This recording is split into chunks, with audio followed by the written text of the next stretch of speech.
My cat Freddie loves to be brushed and cuddled.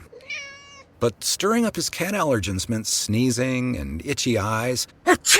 Then I found Purina One Live Clear. It's cat food that reduced the major allergen and my suffering in as little as 21 days. Now, we feel closer than ever. If you have issues with cat allergens, you really need to try Purina One Live Clear.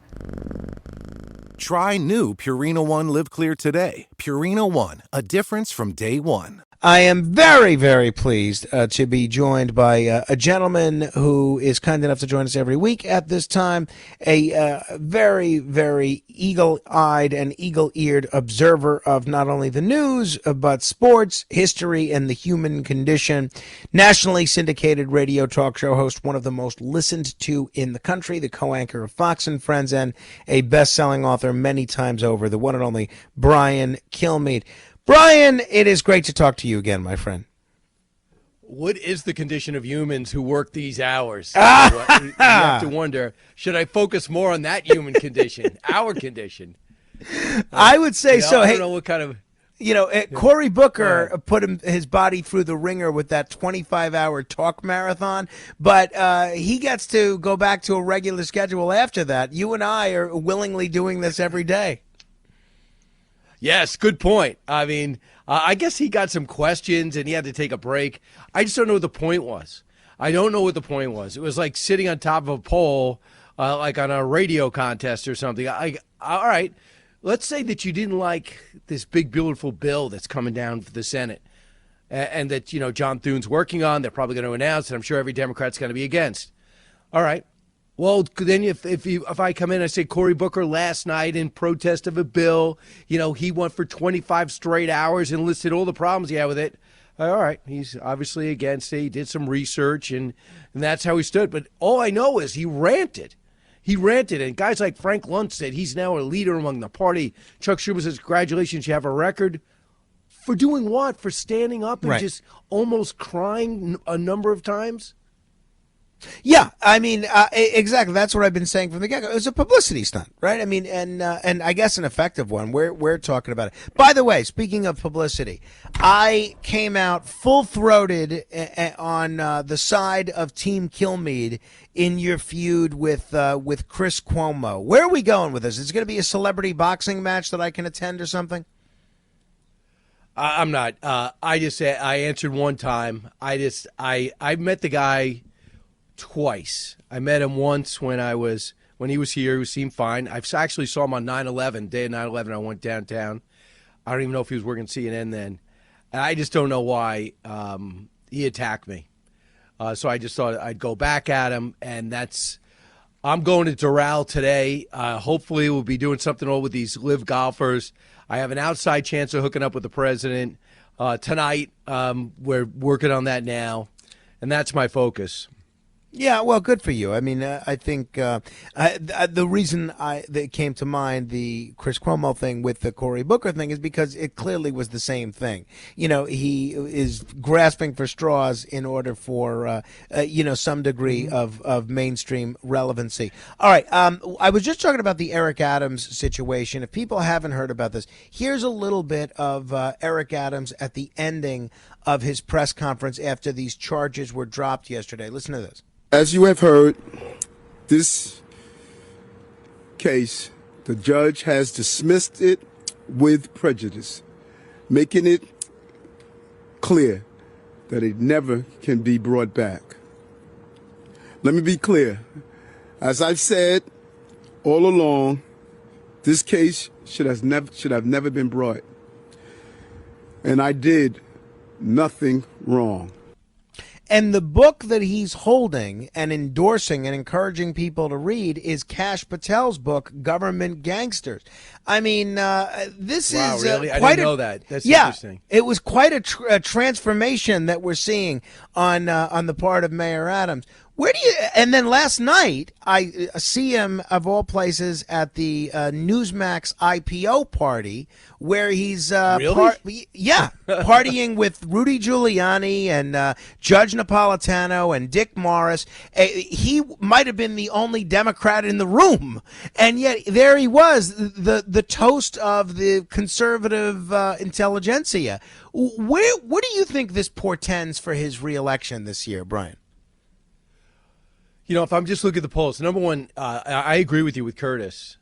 Not only we like him, you're great friends with him. I've gotten to really know him. I know how competent he is. I really think a Republican's got a legitimate shot. I don't know if he has a shot at the nomination. He seems to have alienated everyone. I don't see how he raises money. I think the people that like him most are Republicans, but he's not going to beat Curtis in for the nomination for Republicans. No, it's too late. I don't follow his career close, but you know, Frank, that he was a Republican. Mm-hmm. So, and look, I think he's light years better than de Blasio. Some people don't. I think he's 100 times better than de Blasio. I think he could have been much more hands-on. I think he's got to show stick-to-itiveness when it comes to issues. He says the right thing sometimes. Remember Danny Penny? He was not on Danny Penny's side right away. He was on Danny Penny's side later when it didn't matter. Things like that. So I like to see him be bolder, but it's amazing to me. I hate retribution.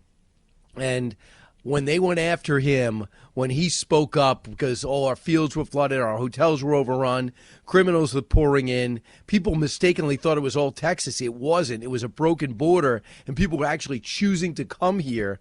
And he said, guys, give me help. He couldn't get an appointment, and they're so offended they won't even talk to him. You have the president of the United Nations. He won't meet with the mayor in New York City. And I'm thinking to myself, wow, he's been iced out. He's going to have trouble re-election. Next thing you know, they get these charges. Now, experts have told me, Brian, listen, it's so much deeper than that. Sid always says to me, it's so much more complicated. The charges I saw look like something that makes me not want to vote for him again, but I would not be saying, I got to indict this guy. I got to take his phone in the middle of the street. I got to indict his entire staff and pull him off a plane when mayors were flying to Washington. So I do think he seems to have been targeted, and I'm wondering if there's a counter suit in there. It's going to be interesting, but to the first point that you made about his difficulty with the nomination, that's what I'm trying to figure out. I mean, the guy is not a dumb guy at all. There's got to be some calculus as to why he's going on conservative podcasts and hanging out at the Newsmax IPO party, right? And I'm thinking he's somehow positioning himself for some sort of a general election candidacy because all this stuff, I would think, hurts in a Democratic primary. I don't see him. I guess he's showing up at Al Sharpton's event today.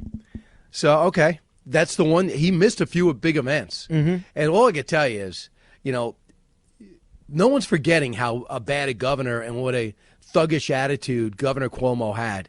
And if anyone thinks, he'll have a few days where he's going to sound contrite in some meetings and interviews, but if he wins again, he's going to assert his attitude and his left-wing principles and underline the no cash bail, all the things that have not worked, that he has not stopped or he's signed off on.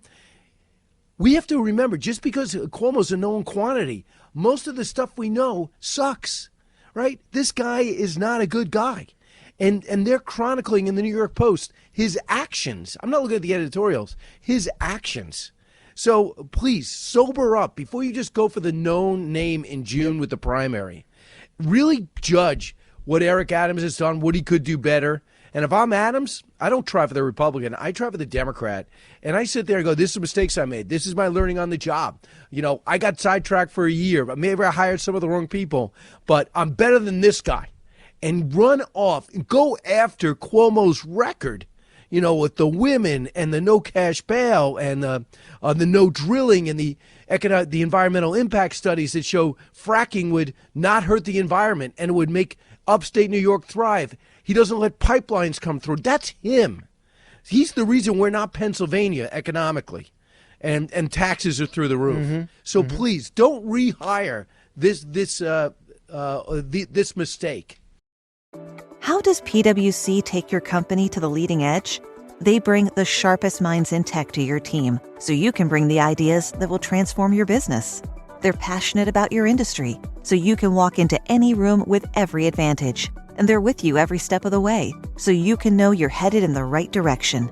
PwC builds for what's next so you can get there now. Get started at pwc.com/us/leading edge. This episode is brought to you by Loom by Atlassian. Are you feeling stuck at work? Get your team unstuck with Loom video messaging and move work forward. Use Loom to simultaneously record both your screen and yourself to share a quick update, provide feedback, train a colleague, and everything in between. Plus, add Loom AI to your meetings for instant written notes and recordings. Try Loom today at Loom.com. That's LOOM.com. This episode is brought to you by GM Genuine Parts and AC Delco. Get the most out of your vehicle with GM Genuine Parts and AC Delco original equipment. The only parts designed, engineered, tested, and backed by General Motors. You can find your perfect fit for most makes and models and choose from 3 tiers of parts, including GM OE or gold and silver aftermarket parts. Visit gmparts.com for more information. Jif peanut butter. It's that jiffing good, it doesn't really need advertising. So instead, enjoy the calming sounds of the ocean. Jif. Ooh, it's that jiffing good. Get your Jif at Jif.com. Brian, speaking of the economy, yesterday was Liberation Day. The president putting in place these reciprocal tariffs and broader tariffs across the board. We've already seen in the first term there was a lot of talk of tariffs, and some were implemented, but we've already seen many more tariffs implemented than were implemented in the entirety of the last 4 years. Some people, even some on the right, are pretty concerned about this. The president seems to think this is the key to bringing back and restoring American manufacturing. What do you see as the economic repercussions of this? What do you see as the political ramifications of this? It's going to be big, and I'm looking, and I'm just been up since 2:15, been reading since 2:50 this morning, and I'm all over the place. I'm trying to get the world's reaction. I'm trying to get economic reaction. I'm getting the pundits out of it. I have no interest in non-professionals' opinion. So I'm just focusing on it, and it's a risk. But the overarching thing I go for the first time, you have somebody who is actually going out of the way to bring manufacturing back, even if it is short-term pain. It doesn't work politically to say, hey, it's going to suck in the beginning. It doesn't. They just don't do that. That's what you do in business. But I think that he's going to say there's going to be a reconfiguration. But overall, what I think is stunning this is what I'm walking away with. Even though goods have gone, our economy has grown, our income has grown. Individually, we haven't. Middle and lower class and working class have not. I mean, it's marginal gains, but this very successful people have gotten extremely successful. And I'm not saying they're being gluttons or it's greed, but we just don't make anything anymore. And with the pandemic should have been our wake-up call. And rather than him saying this is our wake-up call, he says, I am going to take the tectonic plates and I'm going to move them through the math. And I'm going to make people come back here. I'm going to make us build things here. And the wages are going to be up to it in case the products are up. But it did not work for America when China became our number one supplier of goods.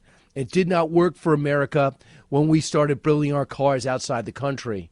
And he started moving them back with USMCA and the South Korean free trade deal. And I think now he just said, let's just do this all at once, my first year, in fact, his first 100 days, and then we'll make some adjustments. But you saw Starmer yesterday, the Prime Minister of England. He's like, guys, let's go get a free trade deal with America. Let's not answer. Bessent said last night with Brett Baer, I urge countries, don't retaliate. We're restructuring. This is some of the imbalance. We're restructuring the imbalance. Don't retaliate because we're just going to retaliate back. So And China we have not met with China. President's keeping a tough line there. I'm looking forward. I think they're going to target our farmers because they believe farmers are the base of Trump's support. And Trump's going to have to come in with some subsidies to float them. But we're going to see. We're going to see. All I can tell you is, you know what he's trying to do? He's trying to help working class people. He's not trying to help his friends. Do not believe the rhetoric. Cutting Medicare, cut Social Security. He's here for his billionaire friends. All I can tell you is one thing I know for certain, nothing about this trade deal makes rich people feel happier. That is for sure. Well said. Going to the political ramifications of this, it was a pretty good day for the Republicans in Florida, hanging on to both of those congressional seats out there, the Walls seat and the Gates seat. Some Republicans unhappy with what we saw in Wisconsin in that judicial election, which folks were pretty concerned about because it's a swing state. There's a lot of concern about the narrowness of the Republican majority.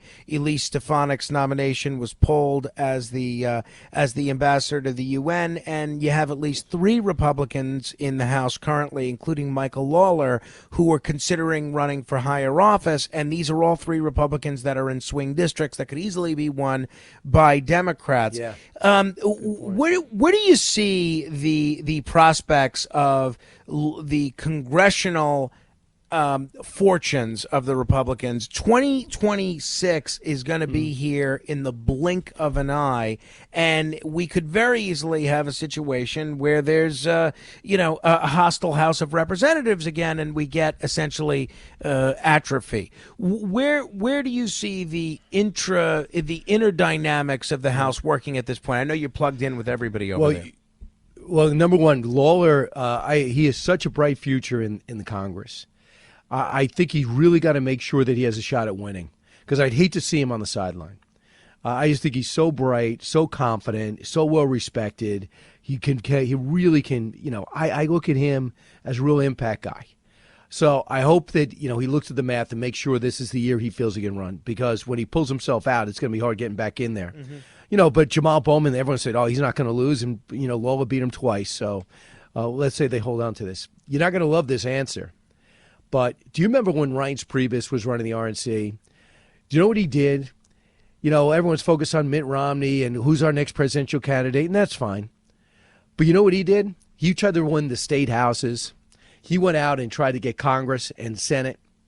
He just went into these areas that were not the sexiest areas and tried to get the right candidates, raised a ton of money. And then when the time Obama, no one expected Trump to emerge, but when the time he emerged, Trump had a rebuilt RNC, foundationally rebuilt. And I think that the House will be won when they've already named it. It was about 3 weeks ago. They named all the people they were targeting. I think it's like 44 Democrats they're targeting. You're going to have to go into these districts in small areas in Pennsylvania and Wisconsin and in some Texas. And in California, and you got to say, here are my candidates. This is where the money is. We're going to have to win locally. And you got to count on Trump to continue to have the momentum. Now, if this is a disaster with the tariffs, there's no saving the House. I think the Senate, they're going to increase. There's no saving the House. I think the Senate, Brian Kemp, I think, is going to run. He's going to take Georgia. I think there's an excellent chance Sununu, maybe a 45% chance he's going to run in New Hampshire. If he does, he wins. If not, Scott Brown has got a legitimate chance of taking that seat. So I think the Senate will be fine.